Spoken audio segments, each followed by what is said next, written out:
பிரியமான சகோதர சகோதரிகளே, இந்த நாள் வாக்குத்தத்த வசனங்கள் என்னாகமும் 23:20 படிக்கிறோம். கர்த்தர் என்னை ஆசீர்வதிக்கிறார். நான் அந்த ஆசீர்வாத கட்டளைகளை நான் திருப்பக்கூடாது. இங்கே சொல்லப்பட்டிருக்குது, கர்த்தர் என்னை ஆசீர்வதிக்கிறார், நான் ஆசீர்வாதத்தை நான் என் கட்டளைகளை திருப்ப கூடாது. இங்கே சொல்லப்பட்டிருக்குது என்னாகமும் 23:20. நம்மளை ஆண்டவர் ஆசீர்வதிக்க அவர் திட்டம் வைத்திருக்கார். ஆசீர்வதிக்க ஒரு கர்த்தர் நம்மளை ஒரு விருப்பம் வைத்திருக்காரு. அந்த ஆசீர்வாதத்தை அதை நம்மளுக்கு கொடுக்குறேன்னு நம்மளுக்கு வாக்குத்தத்தம் பண்ணிடுறாரு. அந்த ஆசீர்வாதத்தை நாம் பெற்றுக்கொள்ள நம்ம என்ன பண்ணணும், அந்த ஆசீர்வாதத்தை நான் திருப்பக்கூடாது அப்படின்னு சொல்லி பார்த்தா, அது அந்த ஆசீர்வாதத்தை வர்றதை நம்ம என்ன பண்ணக்கூடாது, மறுதளிக்கக்கூடாது. அதுக்கு நம்ம முதலாவது என்ன பண்ணணும், நம்மளோட வாழ்க்கையை அர்ப்பணிக்கணும், நம்ம குடும்பத்தை அர்ப்பணிக்கணும், நம்மளோட பிள்ளைகளை அர்ப்பணிக்கணும், நம்மளோட செயல்களை, நம்மளோட எண்ணங்களை நம்ம கர்த்தருக்காக அர்ப்பணிக்கணும். அதை அர்ப்பணிக்கிறது எப்படின்னு சொல்லி பார்த்தோம்னா, நீங்கள் புதுசாக யாரும் சகோதர சகோதரிகளே நீங்கள் கேட்பீங்களா, கர்த்தர் உங்களோடு கூட இருக்கிறார். எப்படின்னா, உங்களிடத்துல வரும் இயேசு கிறிஸ்துவை பற்றி பைபிள் பற்றி நியூ டெஸ்டமெண்ட் கொடுப்பாங்க. கர்த்தர் உங்களை ஆசீர்வதிக்கிறார், இந்தம்மா இதை படிங்க அப்படின்னு சொல்லி கொடுப்பாங்க. உடனே அந்த ஆசீர்வாதத்தை நம்ம என்ன பண்ணக்கூடாது, மறுதளிக்கக்கூடாது. உடனே அந்த வசனத்தை வாங்கி நம்ம படிக்கணும். அதனால தான் இங்கே சொல்லப்பட்டிருக்குது. அந்த பைபிள் வாங்கி நம்ம படிக்கும்போது கர்த்தர் நம்மளோடு கூட இருந்து நம்மளுக்கு உதவி செய்வார். நம்மளுக்கு ஏதாவது எதுனால நம்மளுக்கு அந்த வசனம் வருது, அந்த பைபிள் நம்ம கைக்கு வருதுன்னு சொல்லி பார்த்தோம்னா, ஆண்டவரோட சித்தம்.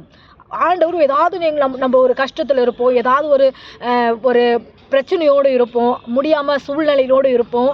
அந்த சூழ்நிலையை நம்மளுக்கு தீர்க்க தான் ஒரு நற்செய்தி நம்மளிடத்துல வருது. இந்த நாளை நீங்கள் புதுசாக யாரும் சகோதர சகோதரிகளே இந்த வசனத்தை நீங்கள் கேட்பீர்களானா, நீங்கள் என்ன பண்ணக்கூடாது, இந்த வசனத்தை கேட்டுட்டு அப்படியாக நாங்கள் தள்ளிட்டு இருக்கக்கூடாது. என்ன பண்ணணும், ஆமாம் நீங்கள் என்ன ஆசீர்வாதத்தை கட்டளையிட்டு இருக்கிறீங்க, அந்த ஆசீர்வாதத்தை நான் என்ன பண்ணக்கூடாதுன்னா திருப்பக்கூடாது அப்படின்னு சொல்லி பார்த்தா, நம்ம அதை நகைக்கக்கூடாது. அந்த ஆசீர்வாதத்தை நம்ம விட்டுடக்கூடாது. அந்த ஆசீர்வாதம் எங்கே கிடைக்கும், ஆண்டவரோட சமூகத்தில் வரும்போது, ஜெபம் பண்ணும்போது, கர்த்தரை விசுவாசிக்கும் போது. உலகத்தையே சிருஷ்டித்த கர்த்தர் நம்மளை ஆசீர்வதிக்க மாட்டாரா, இந்த உலகத்தையே பாதுகாத்த கர்த்தர் நம்மளுக்கு உதவி செய்ய மாட்டாரா அப்படிங்கிற ஒரு நம்பிக்கை ஒவ்வொரு ஜனங்களுக்கும், ஒவ்வொரு சகோதரிகளையும் நீங்கள் நாள் புதுசாக கேட்குறவங்க ஆண்டவரை நாமத்தை நீங்கள் விசுவாசிக்கும் போது கர்த்தர் உங்களோடு கூட இருப்பாராக.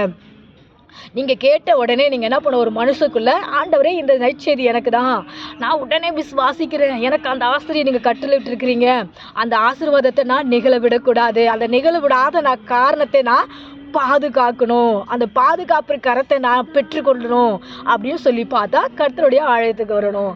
கர்த்தருடைய ஊழியக்காரங்க சொல்லும்போது கீழ்ப்படியணும், வசனம் வரும்போது நீங்கள் கீழ்ப்படியணும். அந்த வசனத்தை நீங்கள் கை கொள்ளும் போது கர்த்தர் உங்களை ஆசீர்வதிப்பார், பெருக பண்ணுவார், உங்களை உயர்த்த பண்ணுவார், உங்கள் தேவைகளை சந்திப்பார். கர்த்தர் உங்களோட கூட இருப்பாராக. இந்த வசனத்தை என்னாகும் 23:20 கர்த்தர் உங்களோட கூட இருந்து ஆசீர்வதிப்பாராக. God bless you everyone. Praise the Lord.